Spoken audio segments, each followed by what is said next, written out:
On va tout de suite démarrer. Aujourd'hui, on a l'honneur d'avoir deux experts. Richard Ortoli, associé fondateur du cabinet Ortoli Rosenstadt LLP à New York, membre des barreaux de Californie, New York.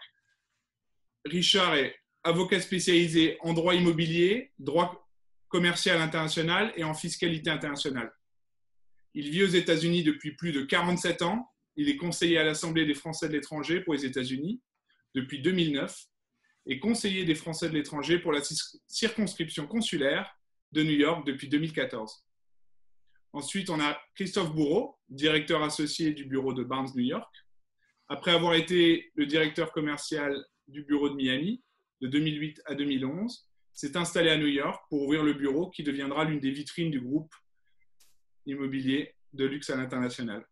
Avec 12 ans d'expérience dans l'immobilier international, Christophe a pu accompagner de nombreux clients, vendeurs, acquéreurs, investisseurs, locataires ou propriétaires. On va tout de suite démarrer par une question pour Christophe. Bon alors Christophe, comment ça se passe d'être agent immobilier aujourd'hui à New York depuis le 20 mars 2020 ? Bonjour Romain, bonjour à tous. Merci à French Morning de nous accueillir ce matin avec Richard. Ça nous permet de continuer à informer ceux qui se posent des questions et c'est bien légitime concernant New York et surtout sur cet aspect donc, immobilière de ce matin. Être agent immobilier à New York, c'est pas plus facile que pour beaucoup d'autres travailleurs, essentiels ou non essentiels. Depuis le 20 mars, nous sommes chez nous, confinés chez nous, et on travaille comme beaucoup de chez nous autant que possible. Le cœur de notre activité pour être d'un agent immobilier reste de montrer des propriétés, d'aller sur place, de rencontrer les clients. Donc pour nous, c'est sûr que ça nécessite une réadaptation majeure et qui a dû être très rapide dès les tout premiers jours de la mise en place de ces ordres exécutifs du gouverneur de l'État de New York. Donc, ça a permis aussi l'essor de nouveaux outils et l'utilisation massive par les agents immobiliers, mais également par le public, par ceux qui souhaitent regarder et visiter des appartements, pour l'instant en digital. Donc, beaucoup de nouveaux outils digitaux qui permettent de faire ce qu'on entend de plus en plus ici et là, ces visites virtuelles ou des open house virtuels. Et également l'utilisation pour l'ensemble de nos listings désormais de vidéos. On est en train également de réaliser pour l'ensemble des mandats qui nous sont confiés à la vente des plans en 3D qui permet vraiment, lorsque vous êtes sur votre téléphone, sur votre ordinateur, de pouvoir faire une visite au maximum de ce qu'il est possible de faire avant la visite physique. Alors, bien sûr, ça ne remplace pas cette visite physique, mais ça permet en tout cas à un projet de continuer à avancer et de voir ce qui est sur le marché de disponible en l'état. Donc, il y a une vraie visibilité encore sur les biens disponibles à la vente ou à la location. Il y a également aussi la question centrale des transactions qui sont en cours, qui étaient engagées et amorcées au moment de l'arrivée de cette nouvelle période qu'on appelle la grande pause. De plus en plus en tout cas. Et sécuriser les transactions en cours, ça requiert énormément de travail, d'écoute, de flexibilité, de coordination de la part de nos équipes. Et chaque petit élément, chaque petit maillon de la chaîne de la transaction doit être vérifié, doublement vérifié, pour être sûr qu'on va bien pouvoir aller à son terme. Je donne un exemple très rapide, mais lorsqu'il y a une location, par exemple, aussi simple soit-elle, avec un bail qui a été signé fin février pour commencer le 1er avril. Comment est-ce que le 1er avril s'assurer que l'appartement va bien être libéré par ceux qui l'occupaient, va bien pouvoir avoir un emménagement avec des déménageurs qui vont bien pouvoir avoir accès à l'immeuble derrière, éventuellement faire des travaux de maintenance qui requièrent de faire intervenir une personne de l'extérieur pour faire ici de la peinture, ici de la plomberie. Donc voilà, tous ces aspects qui normalement se règlent en quelques emails et un coup de téléphone, là c'est plusieurs heures, parfois plusieurs jours avec nos services de gestion locative. Donc coordination, délai, flexibilité, mais au final on est tous dans le même bateau. Certains disent qu'on est dans le même bateau, dans une même tempête, et ça nécessite donc qu'on soit tous à l'écoute les uns des autres et avec un élan de solidarité et d'écoute général, je dirais. Et je suis peut-être un peu plus inquiet pour les agents immobiliers qui sont relativement récents dans ce métier et pour qui c'est beaucoup plus difficile de commencer une activité et d'entrer dans cette industrie dans ces conditions-là. Donc, on pense à eux. Merci Christophe. Richard, je te pose la même question. Comment ça se passe pour toi, les closings immobiliers du coup? Oui, bonjour Robin. Rebonjour, merci beaucoup. Merci à French Morning. Merci à vous tous d'être avec nous aujourd'hui. C'est difficile pour tout le monde, c'est vrai. Depuis des années, depuis quand même au moins 10 ans, les avocats travaillent de plus en plus à distance. Ce qui fait que c'est vrai qu'il manque la dimension humaine. Mais on a pris l'habitude de communiquer. Quand j'ai commencé ma carrière, comme tu as bien expliqué, j'ai commencé il y a longtemps. Je suis membre du barreau depuis 80, de Californie et de New York depuis 82. Au départ, pour négocier un contrat, que ce soit un contrat de location ou d'achat-vente, on se réunissait avec l'avocat de la partie adverse physiquement. C'était plutôt sympathique, mais depuis des années, ça n'existe plus. Mais par contre, comme disait Christophe, on est tous dans le même bateau, c'est-à-dire donc tout est beaucoup plus lent. Tout d'abord, il y a beaucoup moins de transactions en cours. Les transactions qui étaient en cours se sont ralenties. Il y a des renégociations de conditions, etc. C'est assez difficile. Tout se fait très lentement. Toute réaction est lente. Pour ceux qui travaillent avec des banques, par exemple, les banques sont délocalisées, les personnes travaillent à domicile. Tout est beaucoup plus long. C'est une phase de laquelle on va sortir. Je suis convaincu, je reste optimiste que ça va reprendre. Sous quelle forme? Ça, on verra bien. Mais pour le moment, bien évidemment, c'est assez frustrant, mais il faut tenir le coup, c'est tout. Ok, merci Richard. Du coup, je voulais juste rappeler, parce que là, il y a pas mal de gens qui nous ont rejoints. Euh, Surtout, n'hésitez pas, vous pouvez utiliser le Q&A pour poser vos questions par écrit. Et si vous voulez poser des questions sur une partie spécifique, à peu près là, il y a Raise Hand ou Lever la main si vous avez téléchargé Zoom en français. Vous allez pouvoir poser des questions en live à nos intervenants aujourd'hui. Voilà. Si vous avez des questions à ce sujet-là, vous pouvez les poser aussi dans les commentaires ou dans le Q&A. On va continuer. Christophe, quel a été l'impact de ce début de crise sur les transactions immobilières du coup sur le mois d'avril? Parce que là, on est le 1er mai. Et bonne fête du travail à tous, bien sûr, aujourd'hui. Et la question de l'impact sur le marché est la question centrale, fondamentale. Et même s'il serait peu prudent de se prononcer sur ce qui va se passer dans 2 mois, on a quand même certains éléments qui nous montrent d'où est-ce qu'on vient, avec les derniers chiffres officiels qui étaient déjà visibles à fin mars. Et également, maintenant, ça fait 6 semaines qu'on est lancé dans cette période Covid, et on commence aussi à avoir des chiffres qu'on peut regarder, analyser ensemble.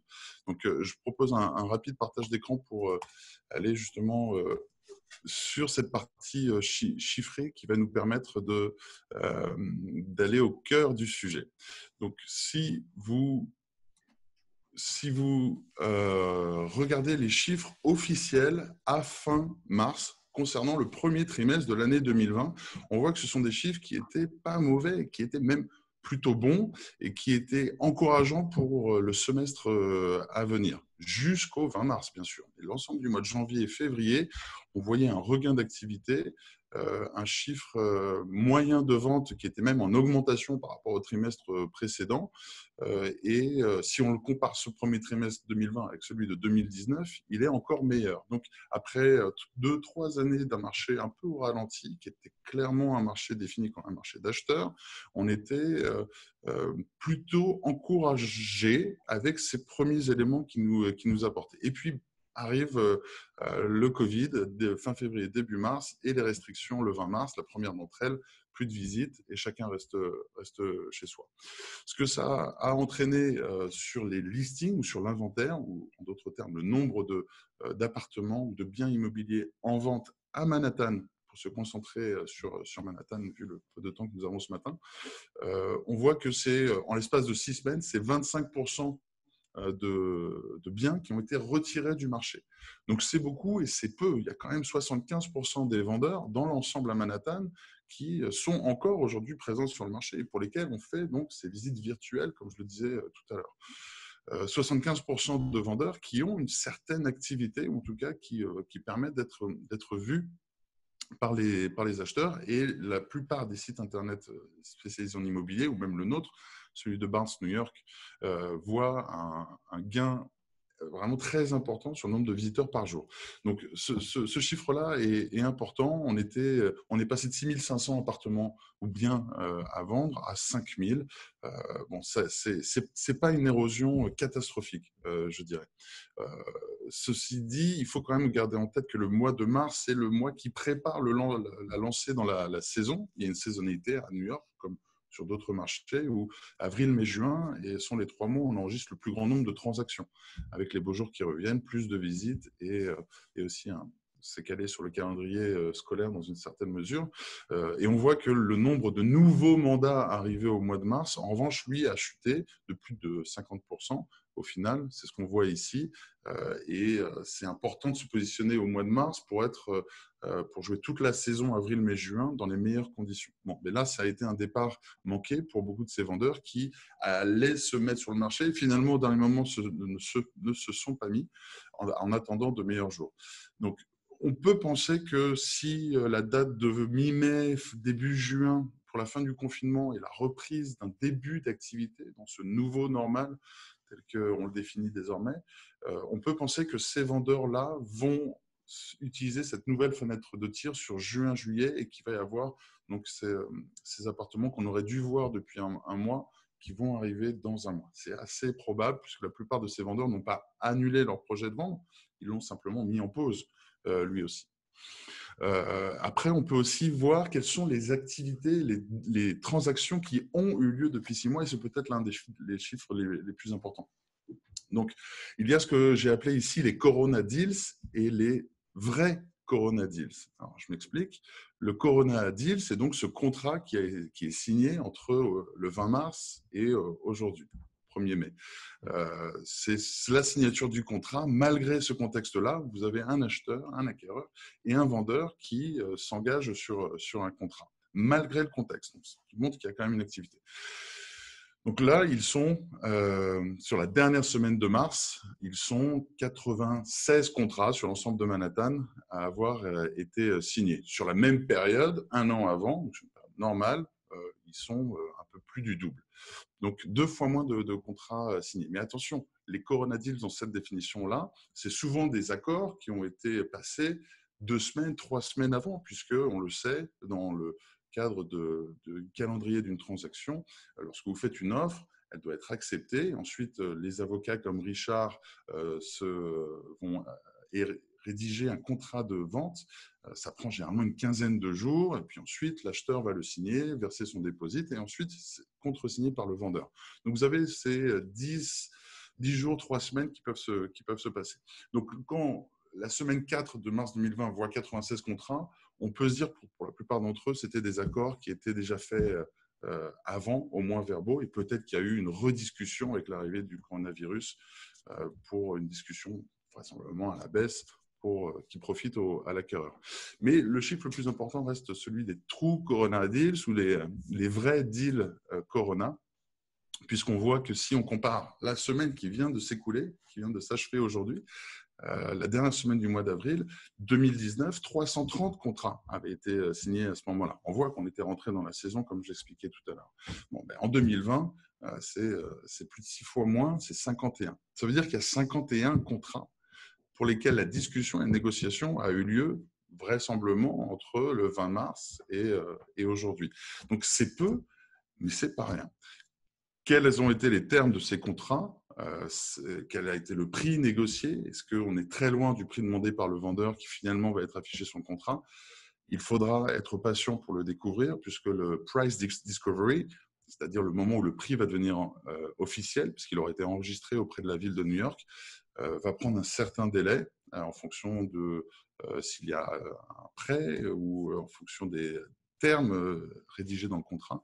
Et on le saura vraisemblablement à la fin de l'été d'ici 3 à 6 mois selon les transactions. Donc, pour cette cinquantaine de deals, mais cinquantaine de deals qui ont été signés juste sur une semaine. Il y a 3 autres semaines sur le mois d'avril et il y a encore tout le mois de mai à venir qui seront aussi des Corona Deals. Donc, il y a une activité, clairement, elle est réduite, mais pour autant, elle existe. Et c'est peut-être ça aussi qu'il faut avoir en tête et qui permet de définir un petit peu les attitudes des uns et des autres, notamment des vendeurs et des acheteurs. Les vendeurs, vous avez plusieurs types de vendeurs. Vous avez le vendeur haut de gamme qui était déjà installé sur le marché, qui lui ne va pas forcément se retirer depuis le 20 mars, va pas baisser son prix non plus et va continuer à avoir un marketing plutôt international d'ailleurs pour son bien d'exception. Vous avez le vendeur qui, lui, sans être dans un bien de prestige, d'exception, était déjà sur le marché avant le Covid. Et lui, on l'a vu, va se retirer. Il y en a 2 sur 10 qui vont retirer leur bien du marché, donc 8 qui vont rester. Vous avez le vendeur, on l'a vu aussi, qui allait se mettre sur le marché et qui se retient avec l'arrivée du Covid, et qui va vraisemblablement revenir sur le marché courant juin. Peut-être avec un ajustement de prix, mais c'est vraiment pas sûr qu'on touche au prix dans un premier temps. C'est pas la tendance qui se dégage sur les prix affichés. Et puis ensuite, vous avez le vendeur qui, lui, se met aujourd'hui sur le marché, fin avril, début mai, et même si c'est pas nécessairement ce qu'il a en tête, le marché a plutôt tendance à l'interpréter comme un vendeur qui doit vendre, qui veut vendre. Et celui qui se met sur le marché aujourd'hui reçoit des offres qui sont vraiment très très basses et agressives, puisqu'il est vu comme une proie pour les investisseurs. C'est un terme qu'un investisseur utilisait il y a quelques jours. Donc, on déconseille autant que possible de se mettre sur le marché actuellement pour un lancement de commercialisation. Ensuite, vous avez évidemment les promoteurs, les vendeurs professionnels qui, eux, sont en revanche dans une situation compliquée. Ils l'étaient déjà auparavant, avant la crise. Et cette crise renforce cet élément d'une période difficile, puisqu'ils ont un inventaire qui est important. Je rappelle qu'au mois de janvier, on parlait de 7000 unités dans le neuf à Manhattan, dont 1000 qui étaient activement mises à la vente, et donc 6000 qui étaient dans le shadow inventory et qui étaient également disponibles et pour lesquels ils annonçaient publiquement cette disponibilité. Bon, avec les travaux qui ont été mis en pause il y a un mois, avec le bureau de vente qui ont été également mis en pause, c'est assez compliqué. Et pas plus tard qu'il y a 30 minutes, on recevait un message d'un développeur de grand renom qui a des immeubles qui sont idéalement placés, stratégiquement placés, qui a les reins extrêmement solides, mais qui veut avancer sur l'écoulement de son stock. Bon, il vient de nous dire que pour certains de nos clients, ils pourront avoir, avant même le début de quelques négociations que ce soit, 20% de rabais sur le prix. Bon, le neuf sera plus à même de faire ce genre de proposition pour essayer de rattraper le temps qui a été perdu au cours des 6 derniers mois. Et donc, pour nous, le neuf, les nouveaux développements vont être une vraie source d'opportunités à venir dès à présent, à vrai dire. Pour les acquéreurs, pour en dire un mot, on voit aussi 2 profils se dégager. Vous avez les acquéreurs qui regardaient pour leur résidence principale, donc pour y habiter, parfois avec des enfants. Donc là, cette visite virtuelle ne pourra pas remplacer la visite physique. On a besoin de savoir la lumière, de sentir les choses, de toucher, de voir. Ces acquéreurs-là ont mis leur projet en stand-by, mais en revanche sont très actifs sur les sites internet et sur les outils digitaux. Vous avez d'un autre côté, vous avez les investisseurs ou les acquéreurs pour des résidences secondaires qui veulent pouvoir profiter des opportunités et de la période actuelle et qui sont plus à même de faire des offres basses, parfois très basses, parfois trop basses. Ça ne veut pas dire qu'elles vont passer systématiquement. Le meilleur conseil qu'on puisse donner, c'est de montrer, c'est d'apporter ce qui manque le plus à un vendeur actuellement, à savoir de la certitude. Et si vous montrez votre capacité d'achat, soit avec une lettre de préapprobation par une banque, ou encore mieux avec un achat qui se fera comptant dans sa totalité, avec des preuves de fonds, vous avez plus de chances avec une offre basse de pouvoir séduire le vendeur. Évidemment, c'est le cœur de nos discussions en tant qu'agent immobilier pour nous, lorsqu'on recommande et qu'on représente un acquéreur, de faire en sorte que l'offre ait le plus de chances de réussir dans les meilleures conditions. Merci. En résumé. On a une question d'Eric. Et donc, je vais lui donner la parole. Eric, si tu veux te muter, comme ça tu pourras nous poser ta question. Bonjour à tous. Bonjour. Christophe, quand tu dis plus basse, c'est-à-dire on peut faire, si on paye en cash, on peut faire une offre à combien? 20, 30, 50% moins cher? Ça serait bien maladroit de ma part de répondre avec un chiffre à cette question-là. Ça dépend vraiment de quel type de bien et si le bien est sur le marché depuis combien de temps. Est-ce qu'il est à son juste prix aujourd'hui ou est-ce qu'il est déjà 20% au-dessus? Mais je dirais que pour répondre différemment, Eric, à la question, on a des offres qui ont été acceptées à 10 ou 15%, mais c'était des cas spécifiques. En aucun cas, on est en train de dire que le marché a baissé de 15 ou 20% aujourd'hui. Mais ici et là, dans certains cas, dans le neuf et parfois dans l'ancien, l'offre à 20% a plus de chances de passer aujourd'hui qu'elle n'en avait il y a un mois et demi, par exemple. Est-ce que ça veut dire qu'elle va passer? Est-ce que le marché a baissé de 20%? Encore une fois, non, on ne peut vraiment pas le dire, mais bien présentée et parfois elle rendra service à ce vendeur qui est en attente d'une offre même un peu plus basse. Et je peux rajouter que les promoteurs ont peut-être un peu plus de pression pour baisser les prix que le vendeur individuel. Et déjà, les prix étaient plus élevés. Donc, il y a peut-être plus de marge de négociation. Et à noter aussi, pour compléter ce que vient de compléter Richard, que la tendance à New York, et surtout dans le neuf, n'est pas tellement de toucher au prix. Elle est davantage sur la négociation après, mais le facial a tendance à peu baisser. Donc, il ne faut pas s'arrêter nécessairement au prix tel qu'il est affiché, surtout dans le neuf, mais rapprochez-vous de votre agent immobilier pour savoir ce qu'il en est, et quelle est son expérience, qu'est-ce qu'il a entendu de ce qui se passait des transactions. Un bon agent immobilier aura ce genre d'informations et ça vous permet de savoir où est-ce qu'on peut atterrir potentiellement. Merci. Merci Eric pour ta question. À bientôt. On va continuer, surtout Richard, là, pour les gens qui avaient des contrats en cours, comment ça se passe? Alors oui, c'est très intéressant. J'ai eu plusieurs contrats en cours qui étaient signés avant le Covid et même j'en ai quelques-uns qui ont été signés après.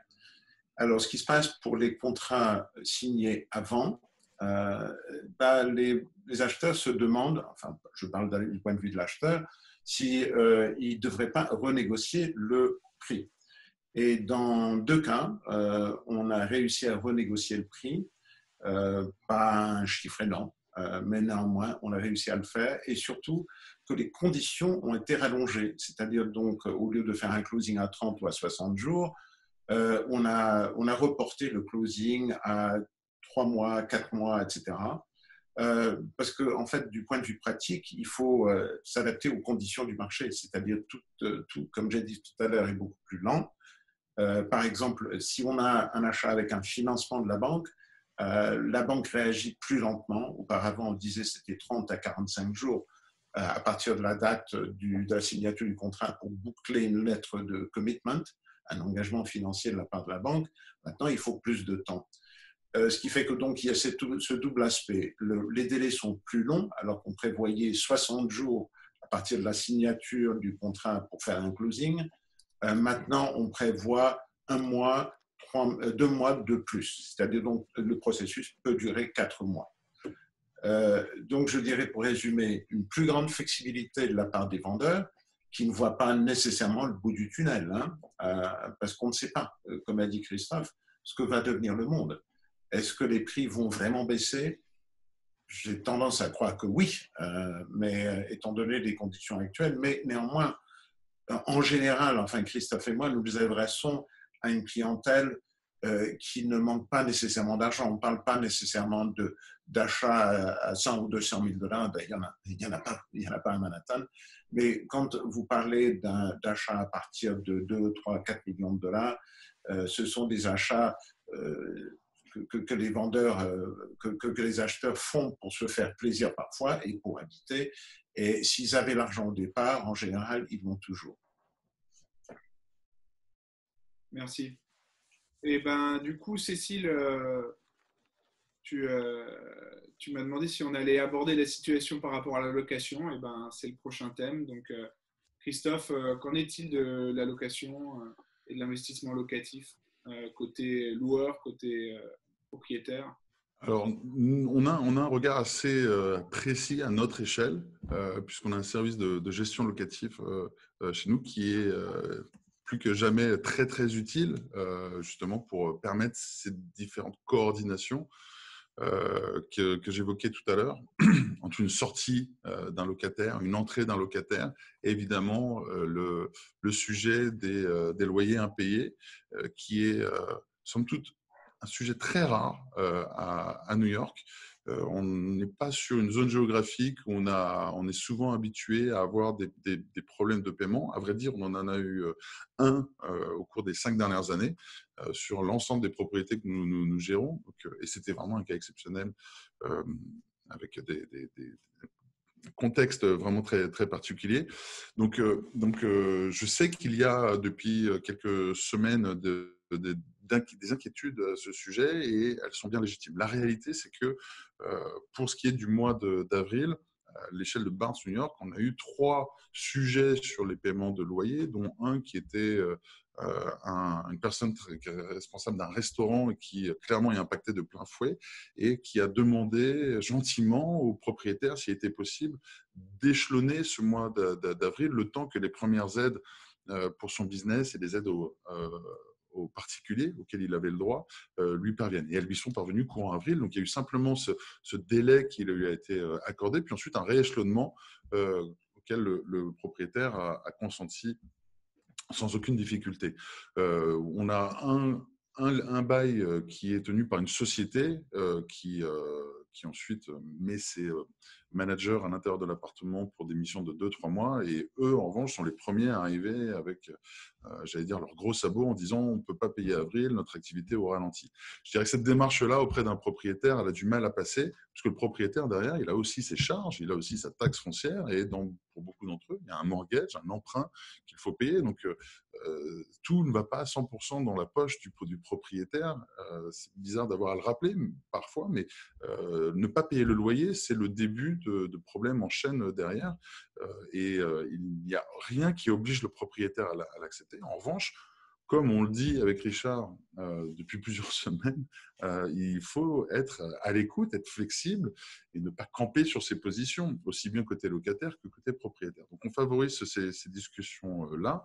La réalité, c'est qu'avril a globalement été payé, même au-delà de notre échelle de Barnes New York, quand on regarde les statistiques, a été payé, même à l'échelle des États-Unis, je voyais un chiffre de 92%. Donc, le mois d'avril n'a pas eu un vrai problème.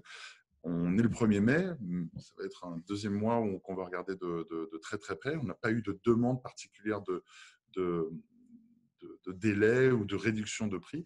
En revanche, c'est vrai que ça joue sur les baux qui arrivent à leur expiration dans les prochaines semaines ou dans les 2 prochains mois, où des discussions ont lieu entre le locataire et le propriétaire pour savoir s'ils veulent renouveler pour une année supplémentaire le bail.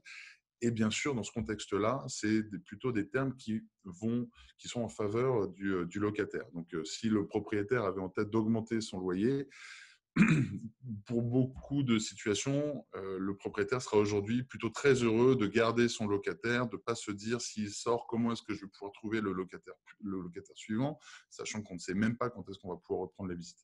Donc, on est vraiment sur une logique de sécurisation côté propriétaire des situations en place avec les locataires. Pour les locataires, on ne peut que leur déconseiller fortement de ne pas se joindre à ce rent strike. Peut-être que Richard, tu en diras un mot tout à l'heure, parce que les conséquences sont vraiment à long terme très négatives, très, très mauvaises. Et utiliser le security deposit en loyer est également quelque chose qui a des répercussions juridiques derrière qui sont très lourdes et qu'on ne saurait recommander. Après, est-ce que les locations continuent de fonctionner? Oui. Au cours des 15 derniers jours, l'équipe de Barnes en a fait 3 pour différents montants, à 4 500, à 15 000 et à 20 000 $ de loyer. La manière de fonctionner est beaucoup virtuelle et la visite a lieu en 3e étape pouvoir par acquis de conscience, avec notre agent immobilier qui attendait dans le lobby, qui a ouvert auparavant l'appartement. Ensuite, le locataire est monté avec sa femme seule, visite l'appartement, redescend, remet les clés et dit « c'est bien ce qu'on avait vu sur Internet, on confirme ». Le lendemain, le contrat a été signé. Donc ça, c'est une location à 15 000 $ par exemple, qui a été signé il y a 15 jours. Donc, une baisse de transaction, des délais, mais pas nécessairement une baisse de prix. En revanche, une possibilité de discussion intéressante pour les locataires dans le cadre du renouvellement, en conclusion. Merci Christophe. Du coup, Richard, là, légalement, quels sont, pour un propriétaire qui a des appartements à Manhattan, Brooklyn, Queens, peut-être Westchester, c'est quoi les recours si demain les gens ne payent pas leur loyer? Alors, le recours est comme avant. Rien n'a changé depuis, sauf que le système, pour le moment, est stoppé. Le gouverneur a émis des décrets qui empêchent les évincements jusqu'au 19 juin. Et en plus, le dépôt de requête pour demande de non-paiement de loyer ne peut pas se faire avant le 7 mai. Donc, la Landlord Tenant Court, qui est le tribunal ici, je parle de la ville de New York, qui est chargé de ces questions de non-paiement et éventuellement d'évincement, ne travaille pas avant le 7 mai, sauf pour les dossiers en cours. Alors, pour ce qui est du propriétaire, ce qui se passera, bien évidemment, c'est qu'il va être désavantagé parce que le système va fonctionner plus lentement. Mais je souligne que rien n'a changé, c'est-à-dire donc le locataire qui ne paye pas sera tenu de payer. Alors, j'ai eu beaucoup de demandes de la part de propriétaires et de locataires me demandant ce qu'ils devaient faire. Moi, j'ai dit, peut-être qu'il faut essayer de négocier, donc de différer le paiement du loyer de la part des locataires, mais ne pas dire tout simplement « je ne paye pas ». Alors pourquoi? Parce que les conséquences sont lourdes. Les conséquences sont lourdes. À la fois, comme disait Christophe, nous sommes dans un système, qu'on le veuille ou non, un système capitaliste. C'est-à-dire qu'il faut que l'argent circule.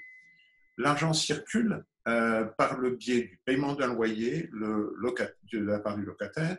Le propriétaire, lui, est obligé, comme a dit Christophe également, de payer ses frais. Il a des charges. On parle d'un appartement. Et puis, je parlerai un peu plus tard de l'immobilier commercial. Mais dans un contexte résidentiel, le propriétaire a beaucoup de frais. Il a des impôts fonciers. Il a souvent un prêt immobilier, un crédit qu'il doit rembourser. Alors, que se passe-t-il? C'est une série d'événements en chaîne et qui fait que le système ne fonctionnera plus. Alors, c'est bien beau de dire « je ne paye pas mon loyer, tant pis », mais c'est mauvais pour le système et c'est mauvais aussi pour le locataire. Le locataire, lui, aux États-Unis, ce qui est important, c'est le credit score.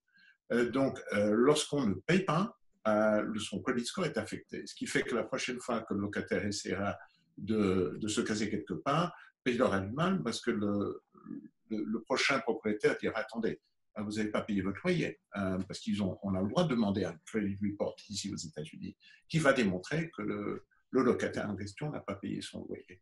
Alors, d'un point de vue pratique, c'est mauvais. D'un point de vue alors, à plus court terme, qu'est-ce que peut faire le propriétaire et qu'est-ce que peut faire le locataire?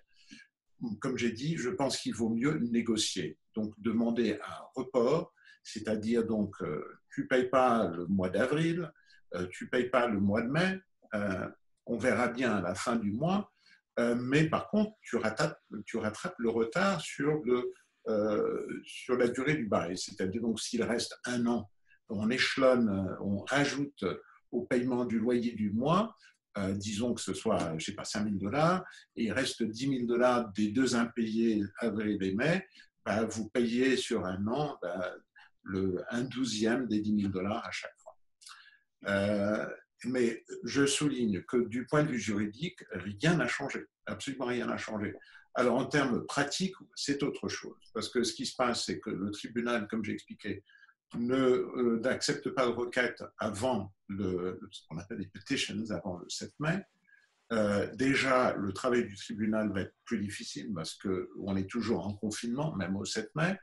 Je pense que, alors déjà, le tribunal était très lent. Il fallait prévoir 3 à 6 mois minimum pour un évincement dans les meilleures conditions. Il faut penser que ça va être plus long que ça, même 3 mois de plus.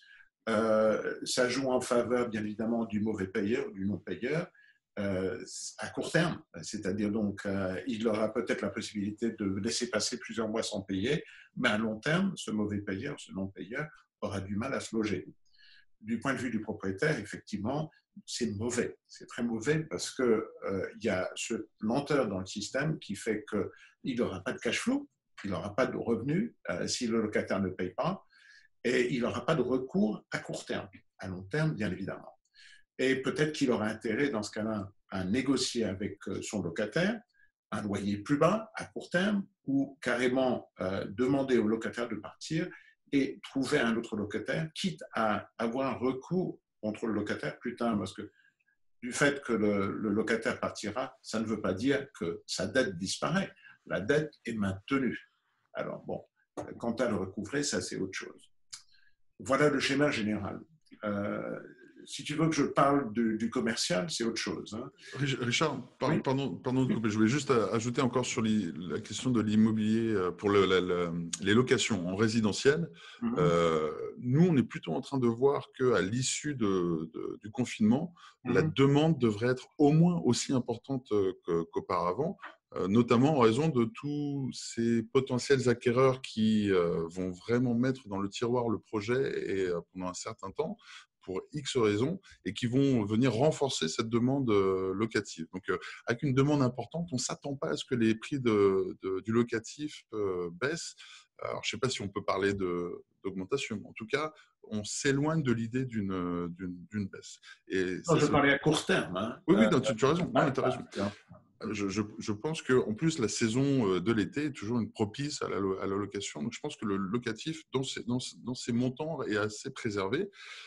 Et l'autre chose, on risque pour le locataire qui ne paierait pas, vraiment éviter cette solution, puisque l'impact sur votre crédit score, le crédit history, va être dans la durée. Vous le retrouverez dans 5 ans, dans 10 ans. Même pour ouvrir une ligne de téléphone, après, on peut venir vous embêter sur ce sujet-là, quand même c'était plusieurs années. C'est sur l'ensemble de ces activités financières que ça va jouer, bien évidemment. Exactement.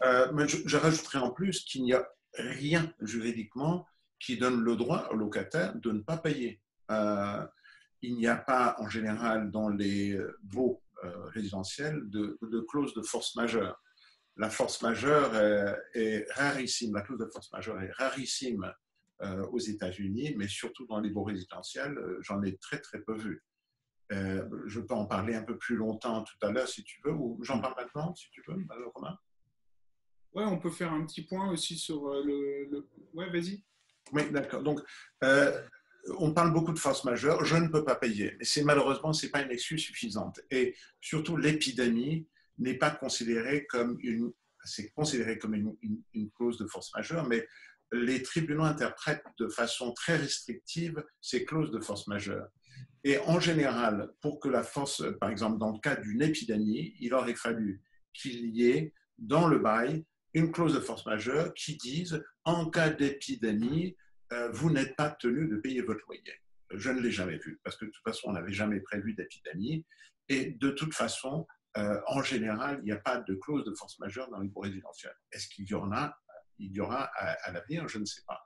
Mais bien évidemment, ça met en doute tout le système. Si vous avez des clauses de force majeure qui disent au moment où il y a une épidémie ou un incident, un tremblement de terre, un ouragan, etc., vous n'êtes pas tenu de payer, bien évidemment, ça impacte tout de suite le propriétaire.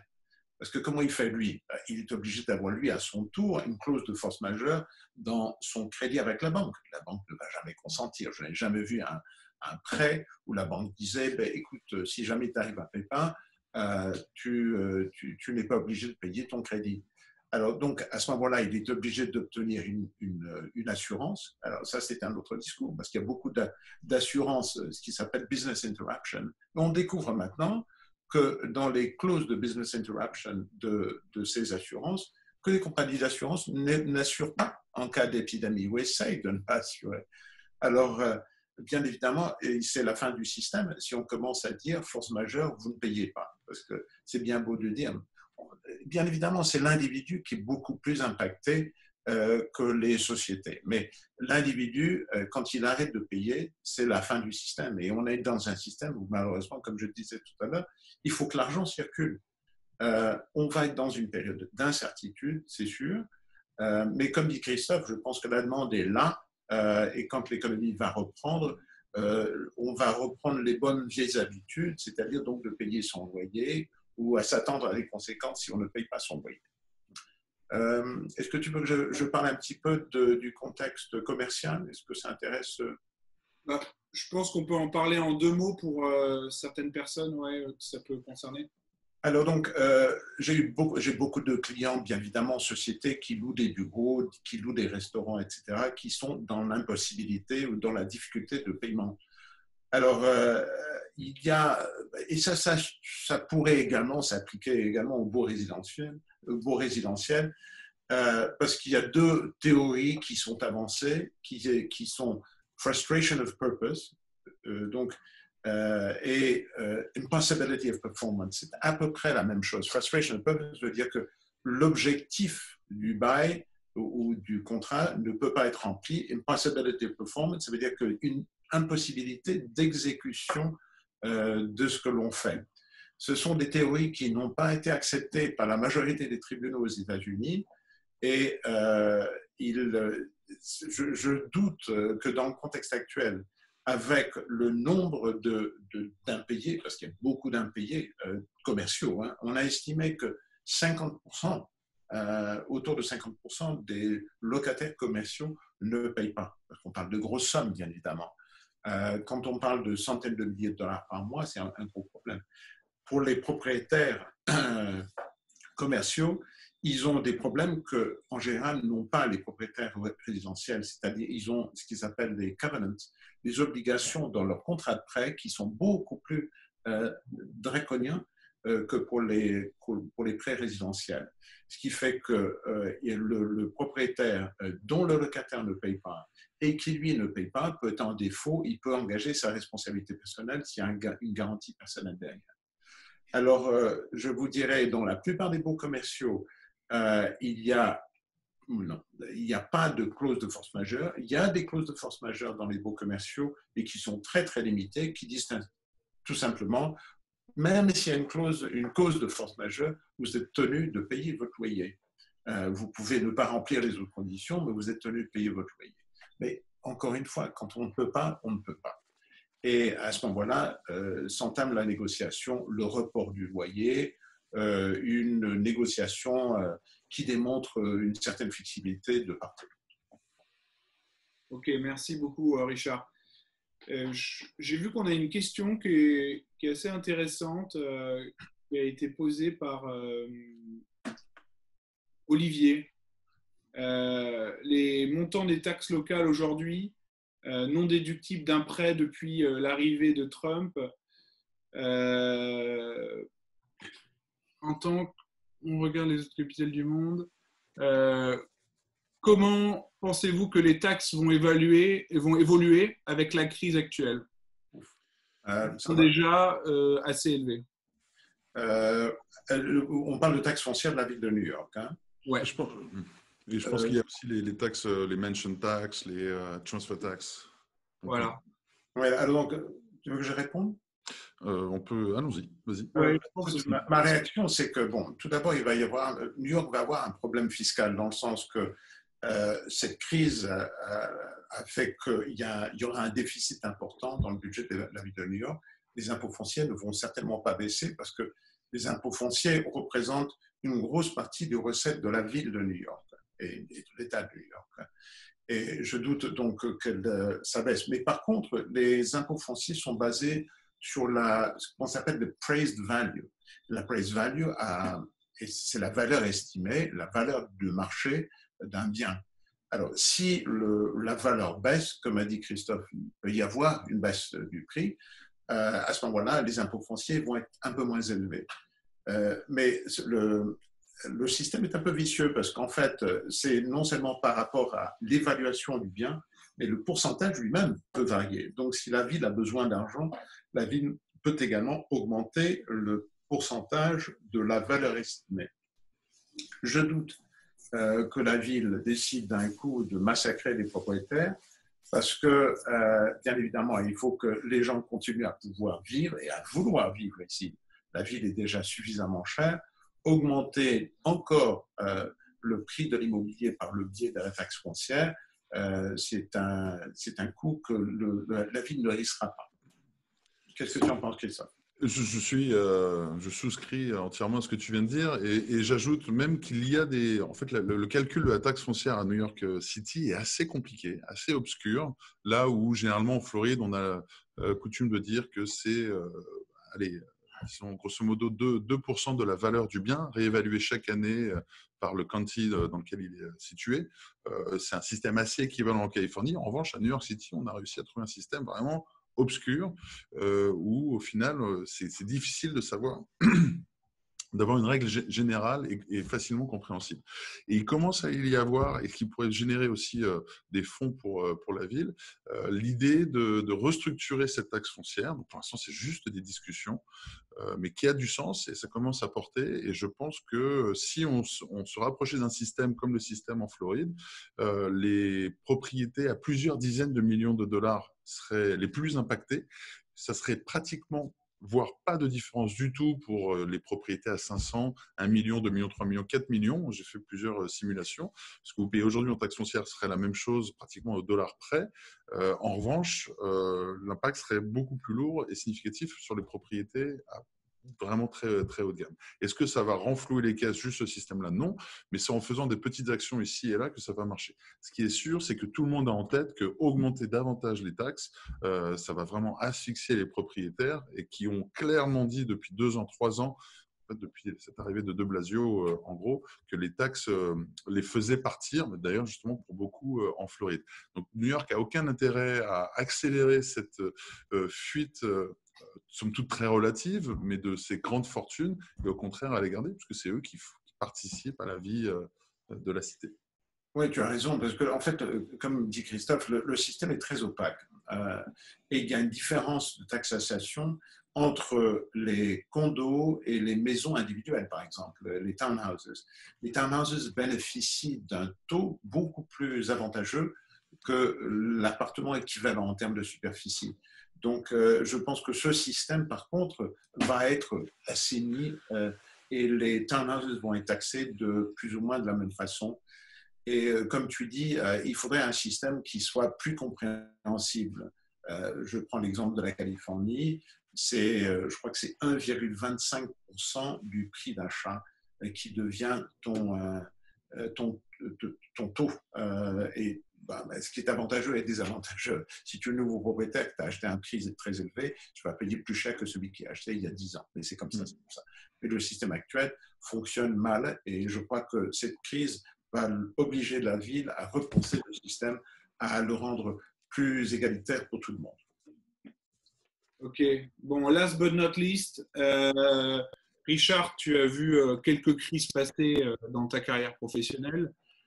Christophe aussi. Christophe, c'est quoi ton avis?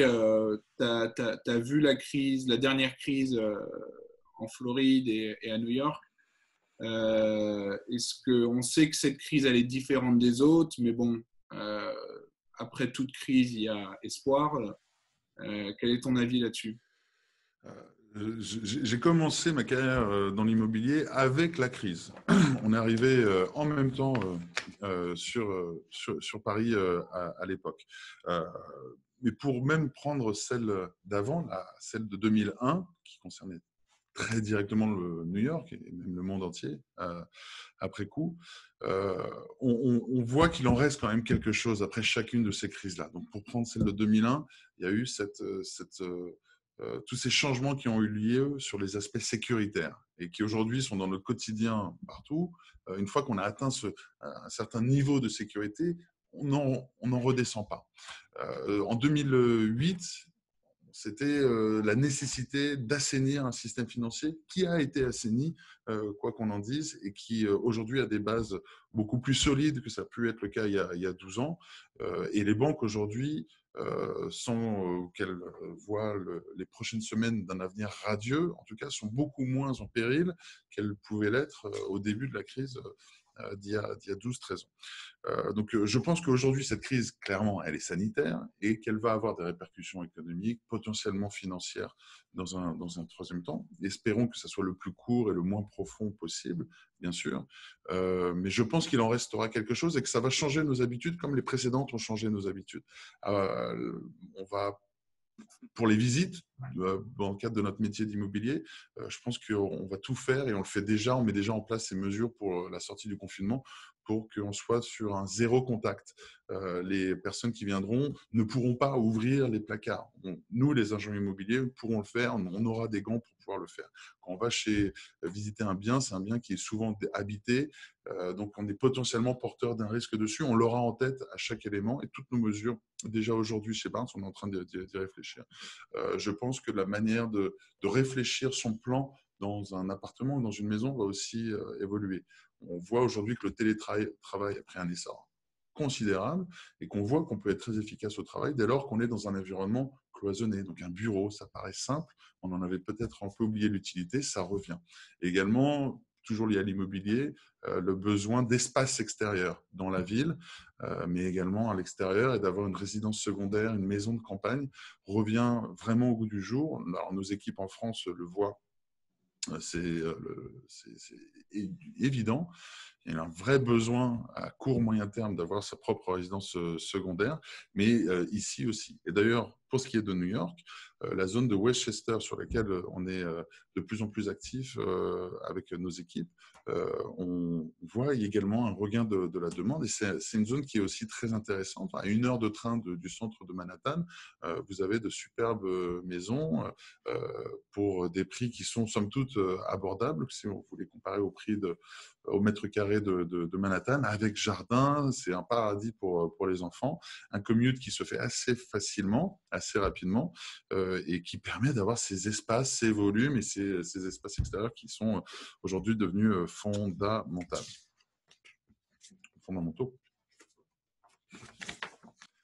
Charles, qu'en penses-tu ? Écoute, j'ai un peu plus de perspective que toi, étant un peu plus âgé. On dit que l'avenir appartient aux jeunes, mais le passé appartient à ceux qui l'ont vécu. Et j'ai vécu, qu'est-ce que j'ai vécu ? La guerre au Vietnam, la crise du pétrole, l'inflation des années 70, la crise de 87, la crise de 98-99, etc., etc., et la crise de 2008. Donc, je suis plutôt optimiste. Pour moi, le verre est plutôt à moitié plein qu'à moitié vide. Et la perspective que j'ai de l'histoire me dit qu'on se remet très bien de ces crises. Et les crises vous imposent, alors, comme dit Warren Buffett, quand la marée est basse, on voit qui est à poil. Alors, il vaut mieux prévenir que guérir, ne pas être à poil quand la marée est basse. Donc, prendre les mesures nécessaires, faire preuve de plus de créativité. On peut baisser les bras, bien évidemment, mais pourquoi ? C'est beaucoup plus intéressant de faire surface que de couler. Par exemple, dans la profession d'avocat, on parle déjà pendant cette période de crise et peut-être après de faire des closings virtuels. On parle de légalisation à distance. Par exemple, actuellement, si vous êtes notary public, vous pouvez faire une légalisation, une notarization, par vidéo, à condition que la personne montre sa pièce d'identité et signe le document devant vous. Et également en France, entre parenthèses, les notaires sont habilités à faire des actes notariés à distance maintenant. Donc, est-ce que ces habitudes vont prendre racine ? Il est probable. Et peut-être que c'est ça également. On est dans un monde qui devient de plus en plus virtuel, un monde où, comme je le disais tout à l'heure, il y a 30 ans, on se voyait face à face. Ben, ce n'est plus le cas. Et ça fait gagner du temps, c'est vrai. C'est sain. Et cette adaptation que nous sommes tenus de faire, ben, ceux qui ne veulent pas la faire, ben, ils se retirent du marché. Et ceux qui veulent la faire, ben, ils vont en profiter. Moi, je reste, pour conclure, optimiste. Nous survivrons, ça ira mieux, ça ira beaucoup mieux. Dans un délai, bon, pas tout de suite, hein, il ne faut pas espérer que ça reprenne comme en 40 au mois de juin, mais je reste optimiste que ça reprendra assez rapidement.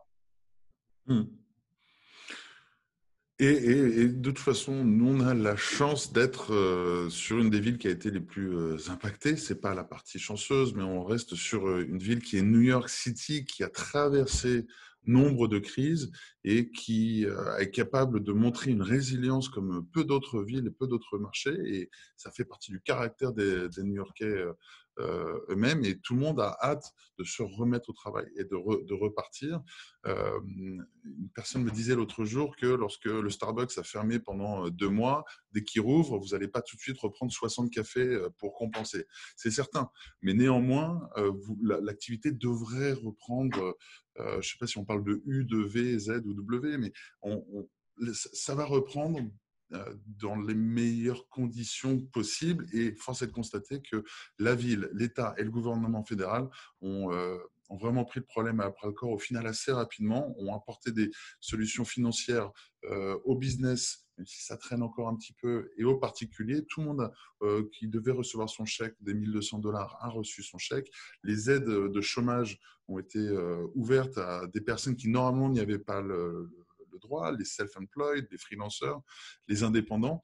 Donc, il y a un certain nombre de garde-fous qui sont en place et qui permettent à l'ensemble de ce système de tomber. Et c'est assez surprenant d'ailleurs, parce qu'on parle toujours des États-Unis et de New York comme marche ou crève. En l'occurrence, la société américaine est aussi en train d'évoluer et avec peut-être plus de solidarité aujourd'hui qu'elle en a jamais eu avant. Donc, il en sort aussi ça, si on veut voir le positif.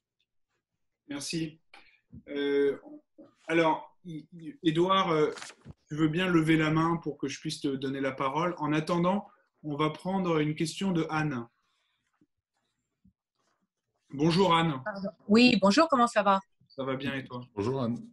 Sympa de nous mettre au courant comme ça. Moi, je suis en train de conclure certains mortgages et c'est vrai qu'on a réussi à baisser les prix, nos propriétaires ont réussi à baisser les prix. Moi, j'ai une question, ça concerne le mention tax. Christophe l'a abordé. Donc, dans l'évolution qui va suivre, comment vous voyez évoluer la situation sur les mention tax à New York? Est-ce qu'il va y avoir une accommodation des conditions actuelles? Comment vous voyez les choses?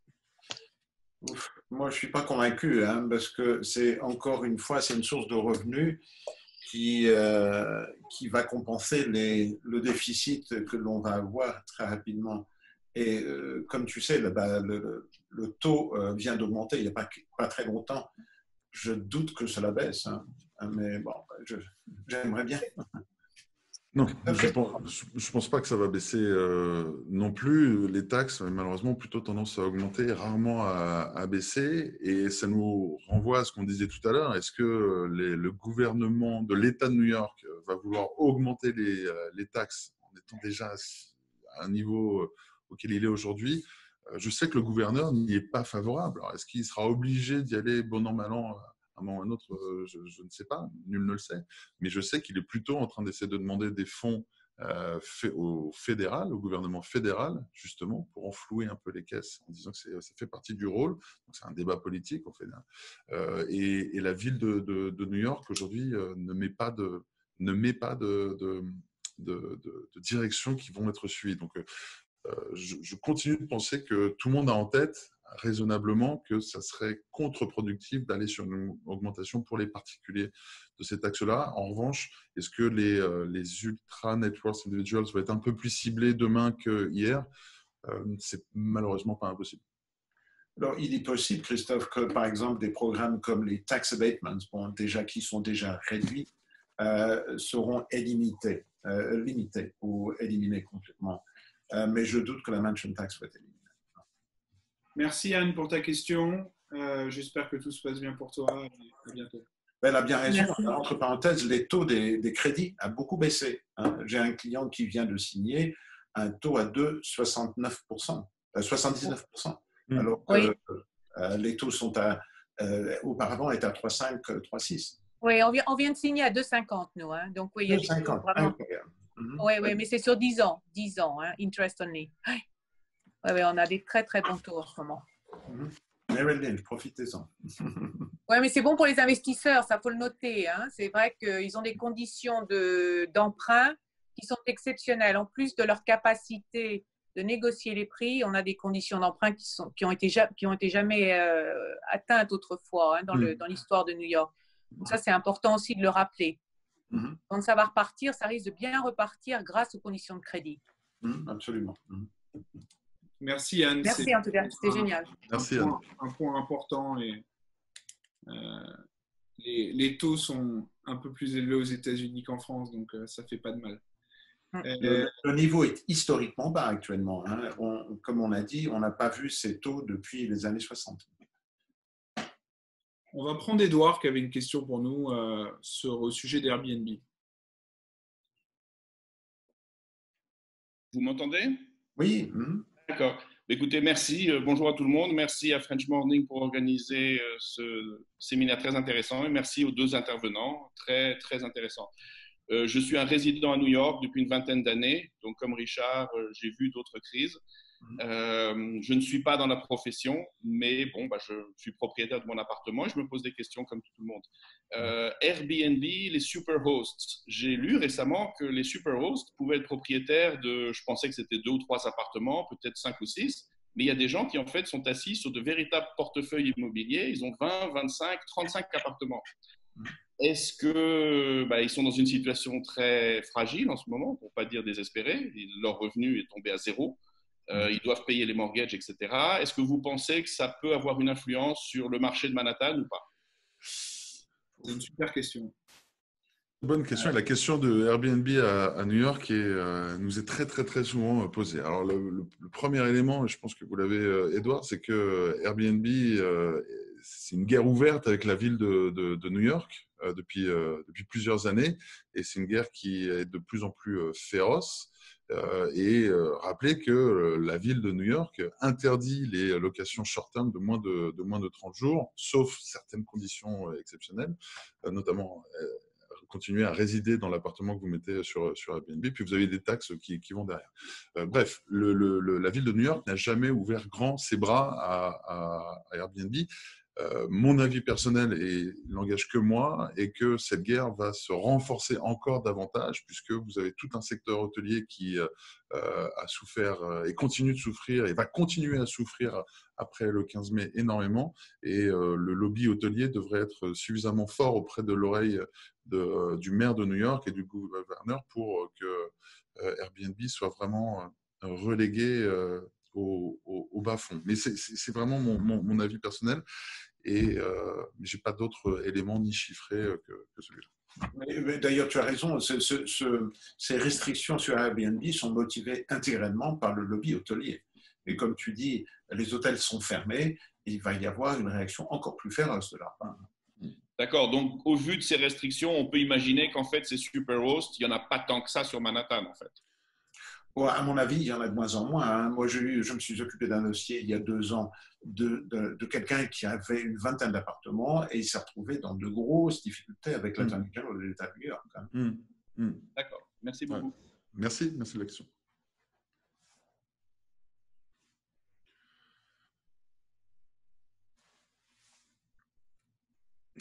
Romain, on ne t'entend plus.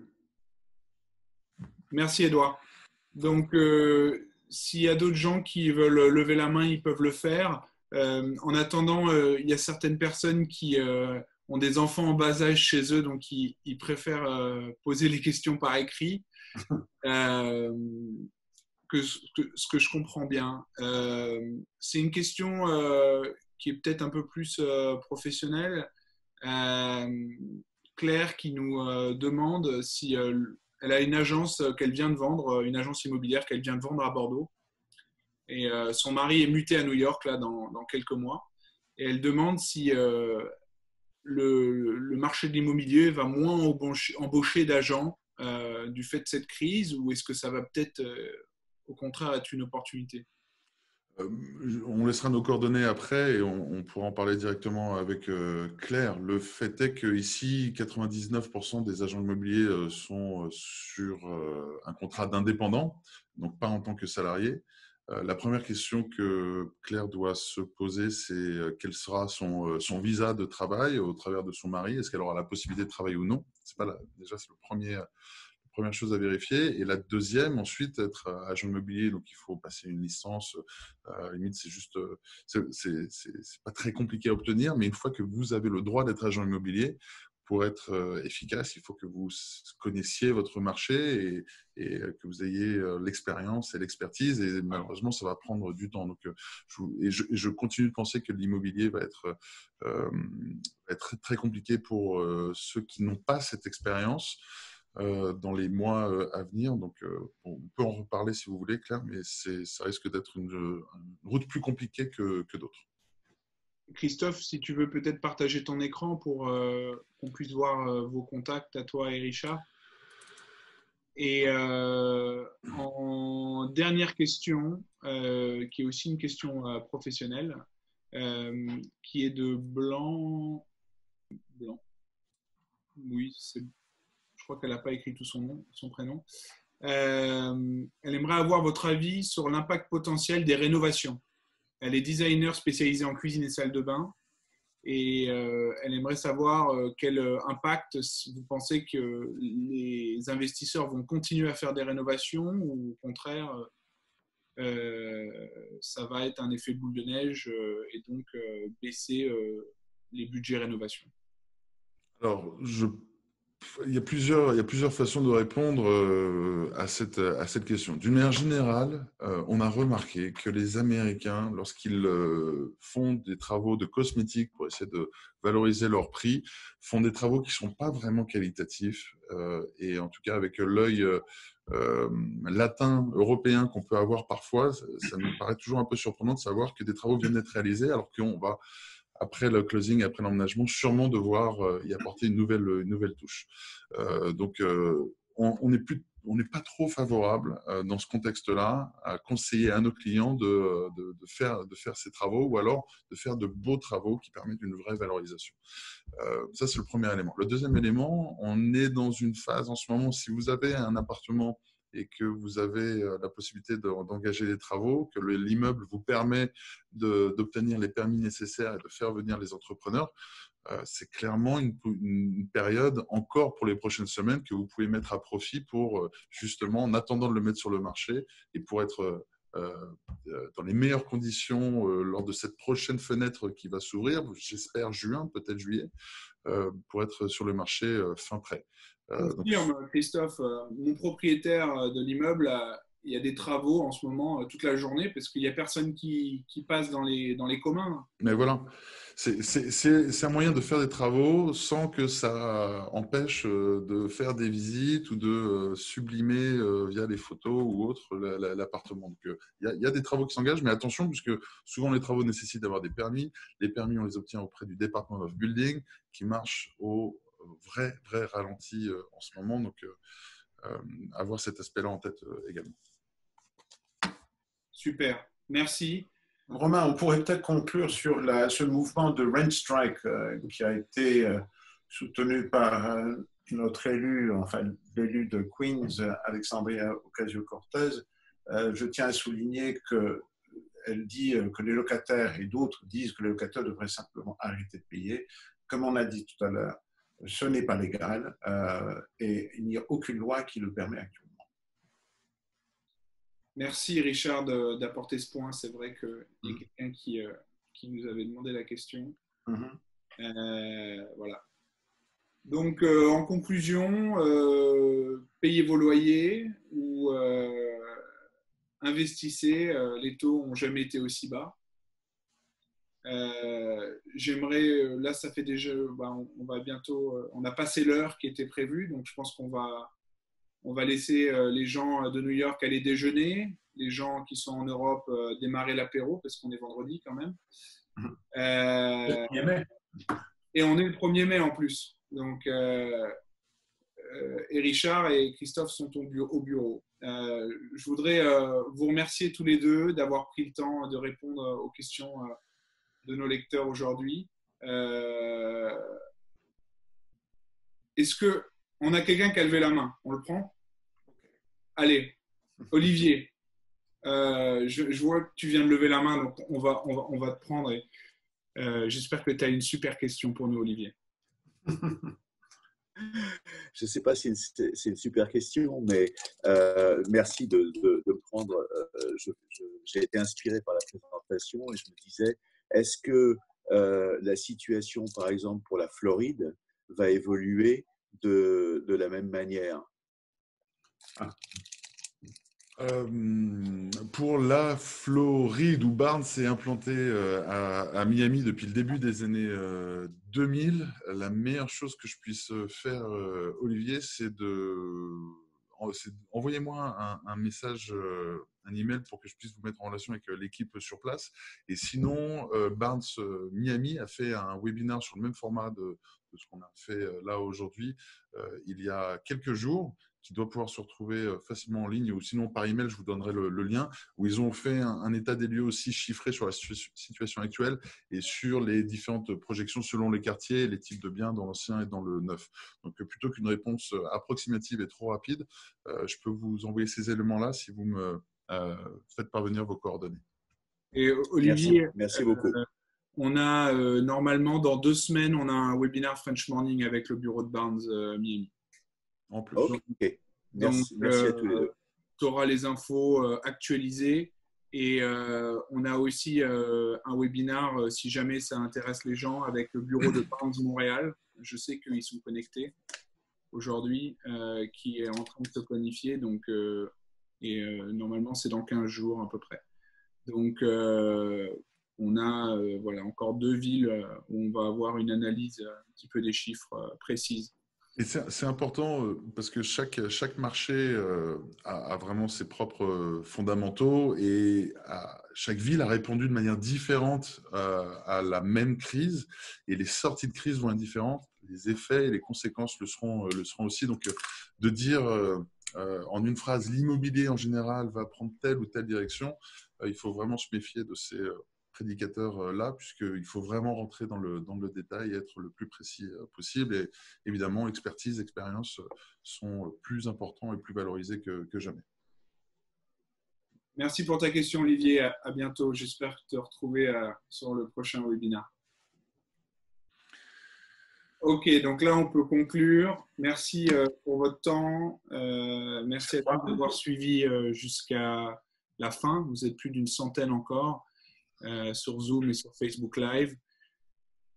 J'ai plus qu'à vous souhaiter un bon appétit, Richard et Christophe. Et j'espère qu'on pourra se reparler bientôt de la situation du marché. Merci encore Romain et French Morning. Merci beaucoup. Bon après-midi. Au revoir. Merci. Bye. Ouais.